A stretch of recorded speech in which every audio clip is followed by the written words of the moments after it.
The eruption that we are all waiting for in the Reykjanes Peninsula of Iceland has not happened yet. We are seeing earthquakes all along the volcanic systems, along the rift valleys that form the plate boundary between the Eurasia and the North America. Waves of the earthquakes are coming and going, and they're mostly limited to this peninsula. You see even the 6 hours caterpillar effect that I suspect, in my opinion, related to tide. What we see here in this chart again up to today is that the time takes from the accumulation of the magma until it overflows toward the Sunnuka craters. Now we are close to 20 days almost, is less one or 2 days less than that.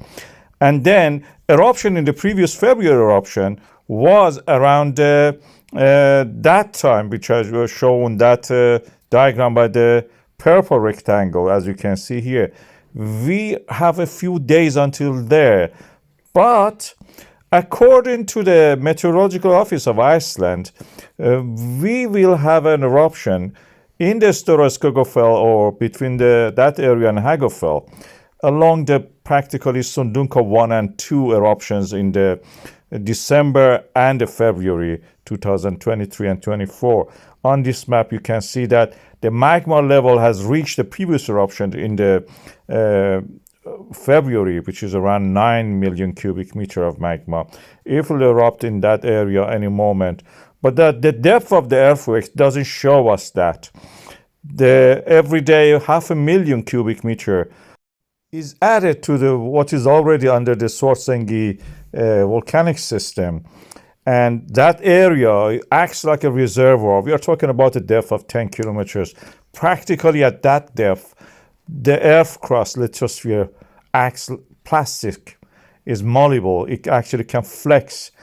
And it works in this case like a reservoir. It transfers the magma to the higher level when it is full. It's like a tap, according to Professor Thorvaldson Thordarson.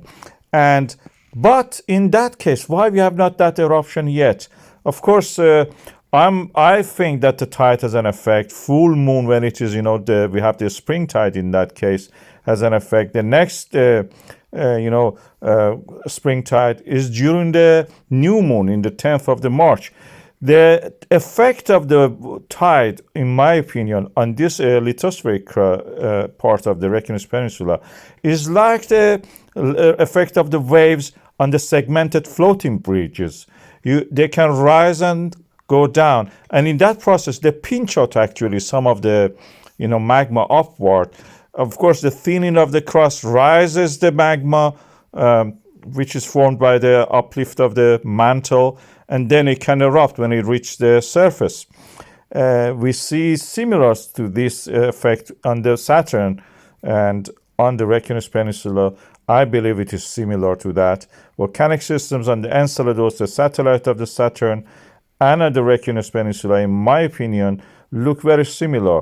Considering the barycenter of the Earth-Moon system is actually is inside the Earth mantle. It's like a spoon is spinning and steering the interior guts of the planet Earth, and is affecting also the thin and weak crust, shattering it and flexing it. And it reaches maximum effect during the full moon and the new moon. It's nothing to do with the light of the moon or the gravity of the moon sucking up the magma. That is not like that. It's actually flexing the earth crust, which through it magma will erupt.